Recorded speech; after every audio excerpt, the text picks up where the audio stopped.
Hello, friends, and welcome back to our palatial studio here in Bank of America Stadium. There are no dirty Whirlpool shorts. This is our home. We are back home from Texas, and we are happy to be there. We've got a little souvenir. This Diet Coke, as far as you know, is in a can hugger from one of my favorite dive bars in the world, Sonny's Tavern. Okay. I did not get there this trip, but many fond memories from Sonny's in the past. So that's my memento from Houston, and I think that's about as much as we need to say about Houston. Now, we can talk about it.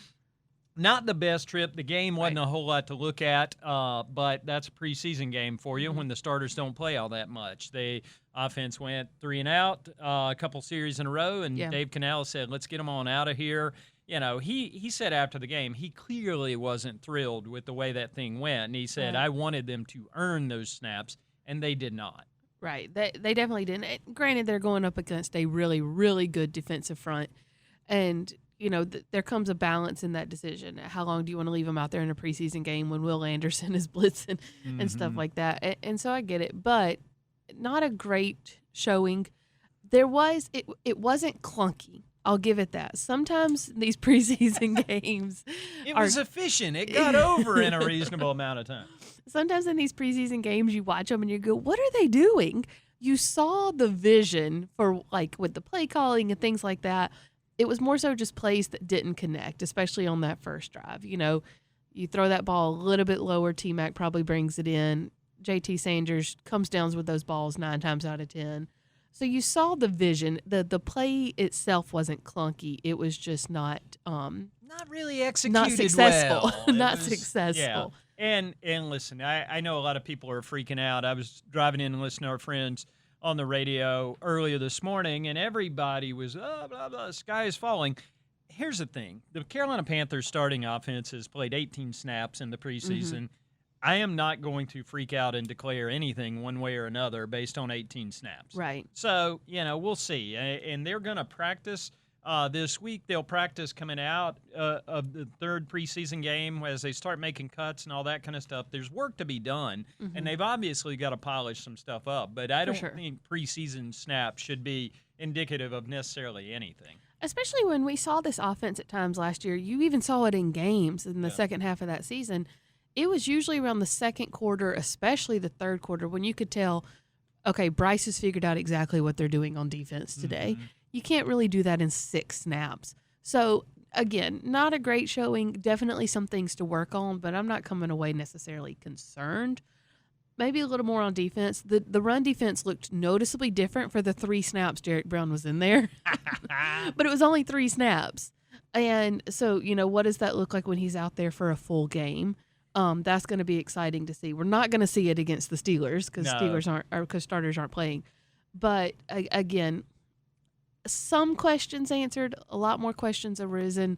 Nothing, in my opinion, that you're pressing the panic button yet. One of the things I like about Derrick Brown, the human being, well, there are many things I like about Derrick Brown, the human being. He's delightful. But the 2 things off the top of my head from that trip was, number one, Derrick was a little salty about only playing 3 snaps. Derrick wants to play a lot of snaps always. He was like a 90% of the snaps guy the other year when he set the league record for tackles in a season by a D lineman. So he's used to playing hundreds and hundreds of snaps. And so going out there for 3, Derrick was itching to play more. Yeah. My favorite Derrick Brown thing from that game on Saturday was his hat. And if you have not enjoyed the picture of Derrick Brown and his hat that we've captured on Panthers.com. We got the video on the social medias. Derrick Brown's hat is enormous. It is a cowboy hat. He was walking in next to Hunter Renfrow, and I said, I want to see Hunter Renfrow put this hat on because I think it would just go straight down to his shoulders. I think it would just envelop his head. I want to get Derrick's hat and see how many items I can put in it. Like how many golf balls will fit, how many eggs would fit in Derrick Brown's hat. And he has a perfectly round head. Derrick is a gentleman of stature. There are some guys who are all hat, no cattle. Derrick has both cattle and hat. And a farm. And he can back it up. But, we like Derrick and look forward to seeing more of him doing his thing. And one other really quick thing just about DB, he almost didn't play that game at all. Like, the coach's plan was to not play him, let him get a little bit more rest. And Canales said he begged. He said he begged Canales to let him go out there and play even just those 3 snaps. He just wanted to get back out there and get a feel for it before week 1. Right. All right. The news coming out of Houston, obviously, a couple big headlines. Number one being Nic Scourton. And the good news is Nic is well at this moment. Nic suffered a collapsed lung during the joint practice on Thursday.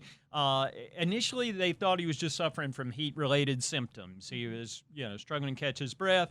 They get Nic back to the hotel, and he meets with the medical staff, and they realize this is obviously more than just heat-related. So after he meets with the medical staff, and the Panthers travel with a full cadre of doctors, Nancy Gritter and company take good care of these guys. They got with him, realized something was wrong, get Nic to the hospital. He actually spent Thursday night in a Houston hospital, Herman Memorial, in case you're wondering. I was. He spent the night, observation, Nic's doing okay. Then they loaded him up and drove him home, because when you've got a collapsed lung, getting in a pressurized cabin and getting up to 30,000 feet is not necessarily anything you want to do. So Nic got a long ride home. He was traveling with some family members, and a member of the Panthers athletic training staff was along in the car with him, and they made that long drive. That was a Cannonball Run-esque trip of about 16, 17 hours, good ride home, but they left Friday night, drove through the night. He was back here Saturday in time to see kickoff back here. And early this morning, I see Nic walking around. Yeah, I don't anticipate we're going to see him doing a lot of football stuff for a little bit here while he gets himself right, but that's not the concern at this point. The concern is that Nic Scourton is healthy. He's a young man in good shape. Hopefully he'll bounce back well. Yeah, and it kind of the severity of that can range depending on the situation. Canal said it came off a hit. So, they'll monitor that closely, make sure that he's in tip-top shape before going back out there. Small silver lining, he's from Bryant, Texas, which is about an hour from Houston. So his family was close by. They were able to scoop them up in the car, and he had his parents go back with him. Support system in place is a good thing during what had to be a scary time for Nic. But the good news is, hopefully Nic's going to get himself well. We'll let the football part of that take care of itself as time passes. The other big medical update that everybody's concerned about is Andy Dalton. Of course. Andy left the game the other day after one series with a elbow issue. They called it a sprain. Here's the thing. I said during the game, I put on the social medias, I said, I don't know. I haven't talked to any doctors yet, but Andy Dalton is down there on the sideline being Andy Dalton. Yeah. And that's probably a pretty good sign. And Andy saw me later, and he said, I saw that tweet. I appreciate that. It's a consistency of character that we respect about Andy. He was just down there doing his thing. He was working with Bryce, working with Jack, going through the video of everything during the game. I don't think this is much of a big deal. Andy's throwing a little bit. He's not doing a whole lot these days during practice. Right. He probably wasn't going to play a lot, if any, anyway, on Thursday night in the preseason finale against Steelers. So I think this one's just give him a little time, get it rested up. He'll be fine. Yeah. Andy was very unconcerned as he was talking about, he wasn't offering medical updates or anything like that, but he was like, he was being Andy. He was being Andy. And I believe the hit came on the final play of the drive he played. Because, it's easy to look at that play and go, how did he miss T-Mac, who had pulled off of Derek Stingley and got in space, could have been, a touchdown.